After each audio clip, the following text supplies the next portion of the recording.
Mile the mist upon the hills, এটা লিখছেন কে? Emily Jane Bronte. Emily Jane Bronte. তাহলে এমিলি জেন ব্রন্টি উনি ছিলেন ভিক্টোরিয়ান এজ, মানে ইতিহাসে যেমন ধর নব্য প্রস্তর যুগ, প্রস্তর যুগ যেমন যুগ আছে, তেমনি ইংলিশ লিটারেচারে একটা যুগ হচ্ছে ভিক্টোরিয়ান এজ। সেই এজের একজন রাইটার ছিলেন এমিলি জেন ব্রন্টি। এবার টেক্সট বুকটা দেখ। এমিলি জেন ব্রন্টি 1818 to 1848, তার মানে বুঝতেই পারছিস তার জীবনটা খুবই ছোট।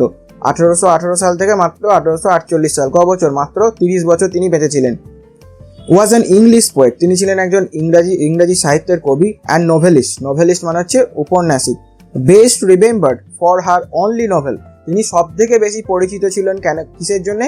তার একমাত্র novel Wuthering Heights, long considered as a classic of English literature, যেটাকে মনে করা হয় ইংরাজি সাহিত্যের সর্বোত্তম একটা সৃষ্টি বা সব থেকে ভালো একটা রাইটিং পিস বা সর্বোত্তম একটা সাহিত্য বলা হয় এই উদারিং হাইটকে। তিনি অনেক কবিতা লিখেছেন, অনেক কিছু লিখেছেন, কিন্তু তিনি নোভেল লিখেছেন মাত্র একটাই, সেটার নাম কি? Wuthering height.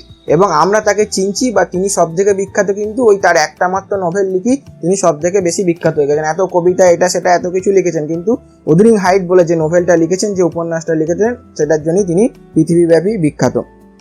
তার দেখ এরপর দেখ, ইন দিস পোয়েম, এই কবিতাটিতে, the blue mist that surrounds the distance mountain, the blue mist, mist মানে কুয়াশা, ব্লু মানে নীল, মানে কুয়াশা যখন দূর থেকে কিছু দেখা হয় সেই জিনিসটা দেখবি নীল নীল নীল ভাব লাগে, কারণ আকাশের একটা নীল রঙের সঙ্গে রিফ্লেক্ট হয়, যে সেই কুয়াশাটাকে অনেক দূর থেকে দেখলে মনে হবে যেন নীল নীলচে একটা আভা দেখা যায়। ওই জন্য বলছে দেখ, ইন দিস পোয়েম, এই কবিতাটিতে, দ্য ব্লু মিস্ট, এই যে নীল কুয়াশাটা, blue mist that surrounds the distance mountain, that surrounds মানে ঘিরে থাকা, যেটা ডিস্ট্যান্ট মানে দূরের, মাউন্টেন মানে পর্বত, যে কুয়াশাটা দূরের পর্বতটাকে বা পর্বতমালাগুলিকে ঘিরে আছে, reminds the poet of the happy days of youth, সেই দৃশ্যটা কবিকে রিমাইন্ড করছে বা মনে করিয়ে দিচ্ছে কি? দ্য হ্যাপি ডেজ, সেই খুশির দিনগুলো, অফ হার ইউথ, তার যৌবনকালে বা তার ছোট ছেলেবেলায় যে খুশির দিনগুলো, এই দৃশ্যটা, ওই যে কুয়াশা ঘেরা একটা পর্বতমালা, সেটা কবিকে তার ছোটবেলার শৈশবের রঙিন স্মৃতিগুলো মনে করিয়ে দিচ্ছে। And childhood that she has left behind, যে চাইল্ডহুড বা যে ছোটবেলাটা সেটা কি সে লেফট বিহাইন্ড, সেটাকে পিছনে ফেলে এসছে, কারণ তার এখন বয়স হয়ে গেছে। সে as she describes the landscape, as she যখন সে ডেসক্রাইব করছে, বর্ণনা করছে ল্যান্ডস্কেপ মানে ভূমিভাগটাকে, মানে ওই পাহাড়ি অঞ্চলটাকে যখন ব্যাখ্যা করছে, সে shifts from present movement to past, সে নিজেকে প্রেজেন্টে থেকে পাস্টে নিয়ে যাচ্ছে, মানে তার সে পুরোনো স্মৃতিগুলোকে সেগুলোকে রোমন্থন করছে বা পুরোনো স্মৃতিগুলোকে সে আর একবার নতুন করে সেগুলোকে ভাবছে বা সেগুলোর মাধ্যমে পুরোনো জীবনে ফিরে যেতে চাইছে, পুরোনো দিনগুলিতে ফিরে যেতে চাইছে। And then the present again, তারপর আবার পুরোনো দিনে ফিরে গিয়ে আবার তারপর প্রেজেন্টে বর্তমান সময়ে চলে আসছে। এটা দেখ, এই যে কবিতাটা, পার্টিকুলার কবিতাটা হচ্ছে একটা মানে একটা কবিতা যাকে বলে তার একটা মানে জলজান্ত উদাহরণ বলতে পারিস এই যে এমিলি ব্রন্টের লেখা mild the mist upon hill. কারণ ধর উইলিয়াম ওয়ার্ডসওয়ার্থের নাম অনেকেই শুনেছিস, উনি তার লিরিক্যাল ব্যালান্স বলে একটা কবিতার সংকলন, যেটাকে তিনি স্যামুয়েল টেলর কোলডিজের সঙ্গে দুজনে লিখেছিলেন একত্রে। সেই লিরিক্যাল ব্যালান্স কি ছিল? ওখানে মানে অনেক কবিতার একটা সংকলন ছিল। সেখানে ওয়ার্ডসওয়ার্থ তো দেখ একটা ভালো কবি বা নেচার কবি বা প্রাকৃতিক কবি বলা হয়, মানে প্রকৃতির পূজারী বলা হয় ওয়ার্ডসওয়ার্থকে, তার কারণ ওয়ার্ডসওয়ার্থের বেশিরভাগ লেখাতেই নেচার বা প্রকৃতি নিয়ে বিভিন্ন ধর প্রকৃতির বর্ণনা এগুলো পাওয়া যায়। তো ওয়ার্ডসওয়ার্থ সেখানে কবিতা সম্পর্কে বলতে গিয়ে বলছেন কি, দেখ, কবিতা হলো বা পোয়েম হচ্ছে কি continuous overflow of powerful emotion. Continuous মানে একটানা, ওভারফ্লো মানে যেটা উপচে পড়ে, পাওয়ারফুল ইমোশন, পাওয়ারফুল মানে খুব শক্তিশালী, ইমোশন মানে আবেগ, মানে একটা কবি যখন কবিতাটা লেখে সেটার আবেগটাকে একদম ঢেলে দেয় কবিতার মধ্যে। সে কিন্তু ভাবে না যে এটা পড়ে রিডাররা কি ভাববে বা এটা কিরকম শোনাচ্ছে, যখন সে লেখে সেটার আবেগটাকে শুধুমাত্র ব্যক্ত করে এই কবিতার মাধ্যমে। এবং এই কবিতাটা হচ্ছে ধর, এই কবিতার ধর mild the mist upon the hill, এটা হচ্ছে ধর এমন একটা কবিতা যেটা মানে কবিতার যে ডেফিনেশন বা সংজ্ঞা সব কিছুতেই একদম একবারে মিল খেয়ে যায় এই কবিতার ধরন। আর একটা কথা আছে, লিরিক্যাল ব্যালেন্সই বলেছেন ধর কবিতা সম্পর্কে বলতে গিয়ে, emotion recollected in tranquility, emotion মানে আবেগ বা পুরনো স্মৃতি, সেগুলো রিকালেক্ট করা মানে সেগুলোকে আমরা রোমন্থন করি বা সেগুলোকে আমরা ভাবি কোথায়? ইন ট্র্যাঙ্কুইলিটি, ট্র্যাঙ্কুইল মানে হচ্ছে শান্ত, ট্র্যাঙ্কুইলিটি মানে শান্ত পরিবেশ। এই কবিতাটা দেখবি কবি একটা শান্ত জায়গায় বসে তার পুরনো স্মৃতিগুলোকে রোমন্থন করছে বা সেগুলোকে ভাবছে।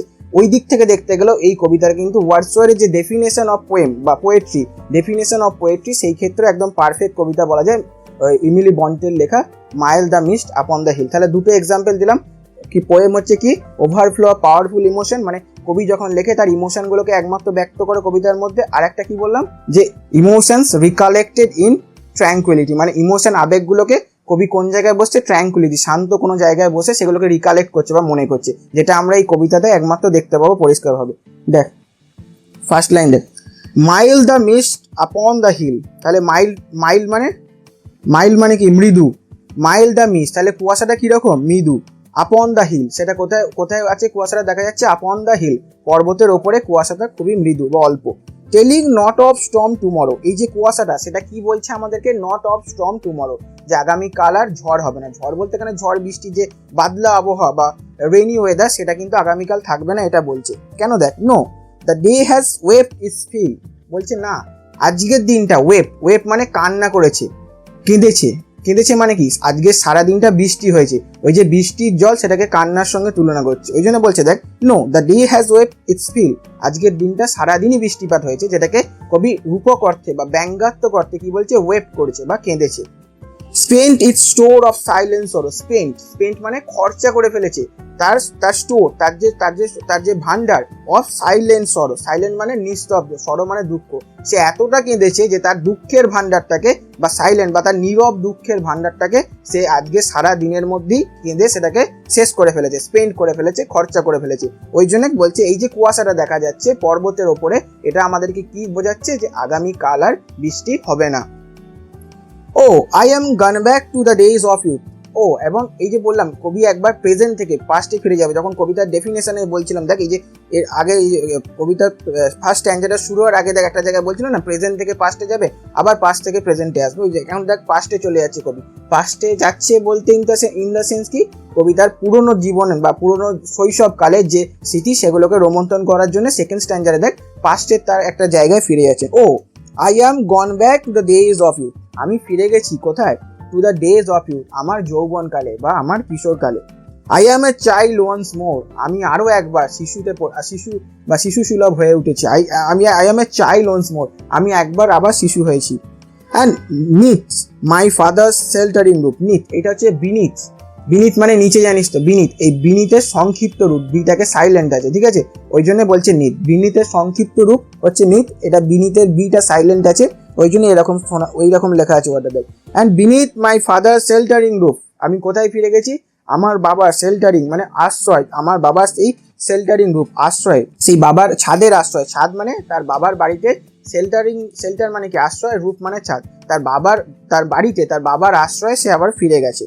অ্যান্ড নিয়ার দ্য ওল্ড হল ডোর, সেই কবি তাহলে নিজেকে কোথায় খুঁজে পাচ্ছে, পুরনো স্মৃতি রোমন্থন করতে গিয়ে সে কোথায় দাঁড়িয়ে আছে, অ্যান্ড নিয়ার দ্য ওল্ড হল ডোর, তার বাড়ির কোনো একটা জায়গায় বড় হল ছিল, সেই হল ঘরের ডোর বা দরজার সামনে কবিতার পুরনো স্মৃতি রোমন্থন করতে গিয়ে সেই জায়গাটায় নিজেকে খুঁজে পাচ্ছে। ধর কোন একটা আমরা পুরনো দিনের যখন স্মৃতি রোমন্থন করি বা ভাবি কোন একটা জায়গায় মনে বাড়ি, এই জায়গাটা আমি দাঁড়িয়ে আছি বা এই জায়গা থেকে কিছু করছি ভাবা, সেই রকম একটা এখানে এমিলি ব্রন্টিও তার পুরনো জীবনে ফিরে গেছে এবং তাকে নিজেকে সেই স্মৃতি রোমন্থন করতে গিয়ে নিজেকে কোথায় খুঁজে পাচ্ছে, তার যে বাড়ি ছিল সেই বাড়ির হল রুম ছিল তার ডোর বা তার দরজার নিচে নিজেকে দেখতে পাচ্ছে দাঁড়িয়ে আছে। এটা মানে কবি ভাবছে, এটা কিন্তু কবি যায়নি, প্রেজেন্ট থেকে পাস্টে গেছে, স্মৃতি রোমন্থন করছে বা তার পুরনো জীবনের পুরনো শৈশবকালের দিনগুলোকে মনে করছে।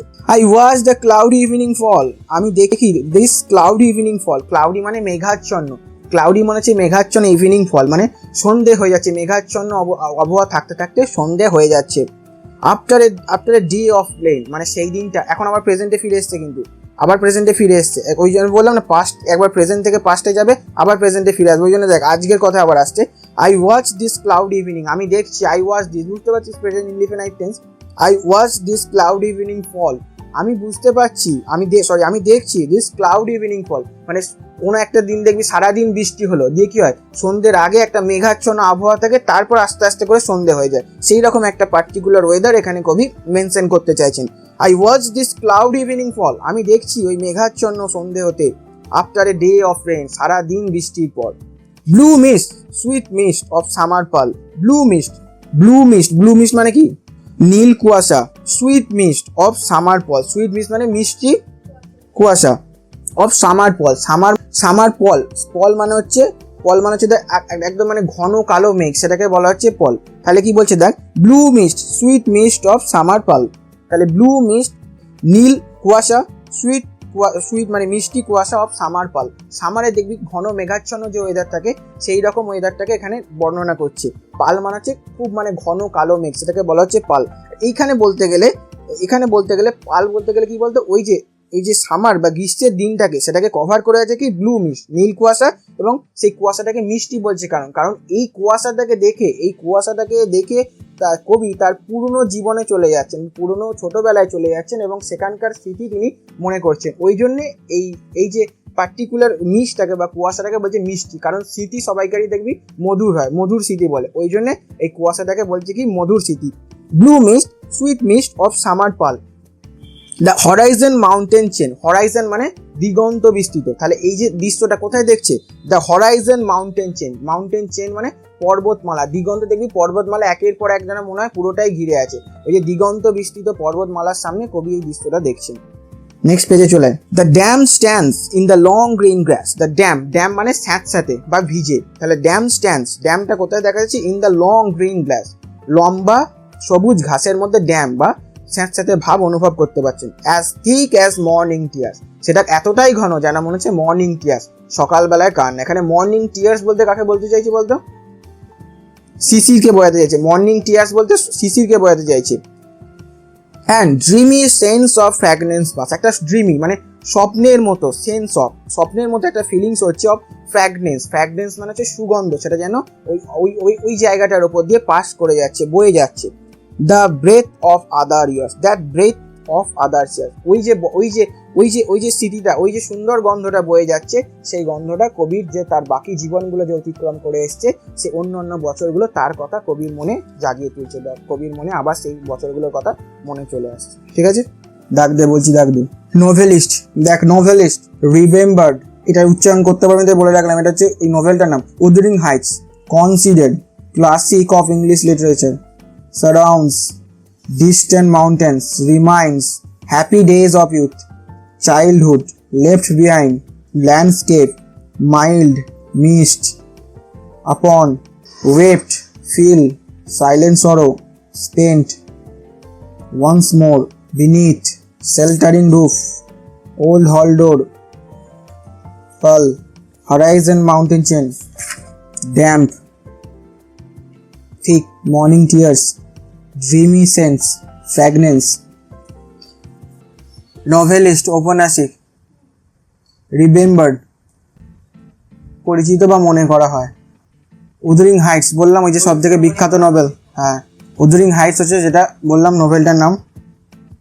কনসিডার মানা হয়, বা কি জিজ্ঞাসা করছিস তাহলে কোনটা, তাহলে এই বলি তো লিখিনি। উদরিং হাইটস ওটা বললাম, ওটা একটা নাম, নোভেলের নাম, উপন্যাসের নাম, ওটার কোনো মানে হয় না, ওই জিনিসটা যে লেখাটা সেটার নাম না, লেখা থাক না, লিখে রাখ উপন্যাসের নাম হয়েছে।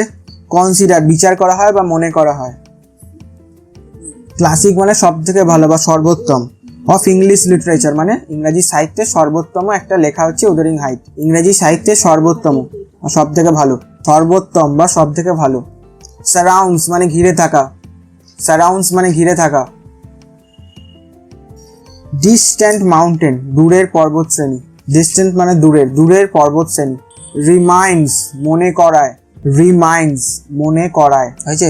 হ্যাপি ডেজ অফ ইউথ যৌবনের খুশি দিনগুলো, যৌবনের খুশির দিনগুলো, যৌবনের খুশির দিনগুলো। চাইল্ডহুড ছেলেবেলা, চাইল্ডহুড ছেলেবেলা, চাইল্ডহুড ছেলেবেলা।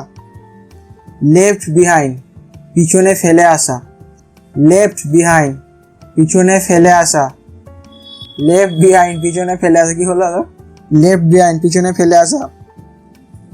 ল্যান্ডস্কেপ ভূমিভাগ, ল্যান্ডস্কেপ ভূমিভাগ। মাইল্ড মানে অল্প বা মৃদু, মাইল্ড মানে হচ্ছে অল্প বা মৃদু। মিস্ট মানে হচ্ছে কুয়াশা।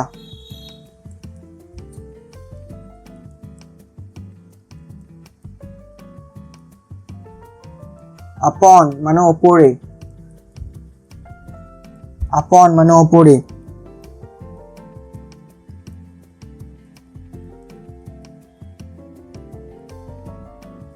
ওয়েপ্ট মানে কান্না বা কেঁদেছে, কেঁদেছিল। ফিল মানে সম্পূর্ণ। স্পেন্ট, স্পেন্ট মানে হচ্ছে খরচ করা খরচ করেছিল, খরচ করেছিল। স্টোর মানেটা দেয়নি, স্টোর মানে হচ্ছে ভান্ডার, বুঝতে পারলি, যেখানে সব জিনিস রাখা থাকে সেটাকে বলা হয় স্টোর। এখানে spend it store of silence সরো মানে তার সারাদিনের যে কান্নার যে ভান্ডার বা তার যে কান্নার ভান্ডার সেটা সারাদিনে এই বৃষ্টির জলের মাধ্যমে বইয়ে দিয়েছিল, সেটাই বলতে চাইছি। সাইলেন্ট সরো, নিস্তব্ধ দুঃখ। স্টোর মানে তো বললাম যেটা যেখানে জমিয়ে রাখা হয় সেটাকে বলা হয় স্টোর। স্টোর লিখেছিস নাকি? তাহলে আবার জিজ্ঞাসা করছিস।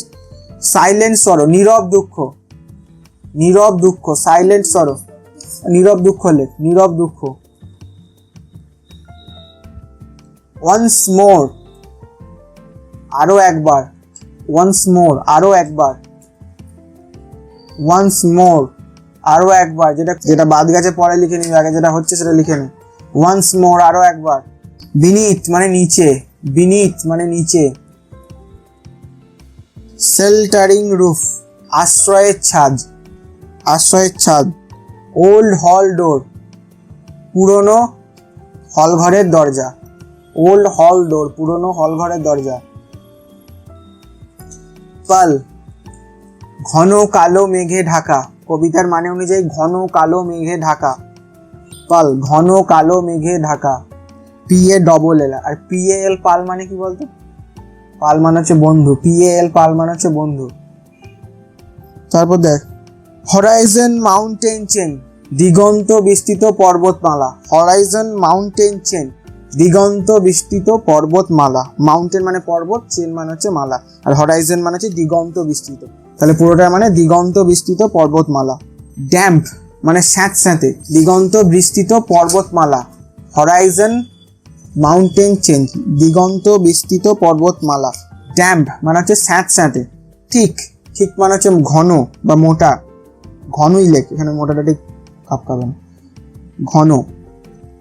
মর্নিং টিয়ার্স, মর্নিং টিয়ার্স বলতে টিয়ার্স মানে কান্না, সকালের কান্না, তার মানে সকালের কান্না কাকে বোঝাচ্ছে? শিশিরকে। সকালের কান্না দিয়ে ব্যাকেটে লিখে রাখ শিশির। ড্রিমি সেন্স অফ ফ্র্যাগনেন্স, ফ্র্যাগনেন্সটা আলাদা আছে নাকি? ড্রিমি সেন্স মানে স্বপ্নের মতো গন্ধ, স্বপ্নের মতো গন্ধ। ফ্র্যাগনেন্স মানে হচ্ছে মিষ্টি গন্ধ।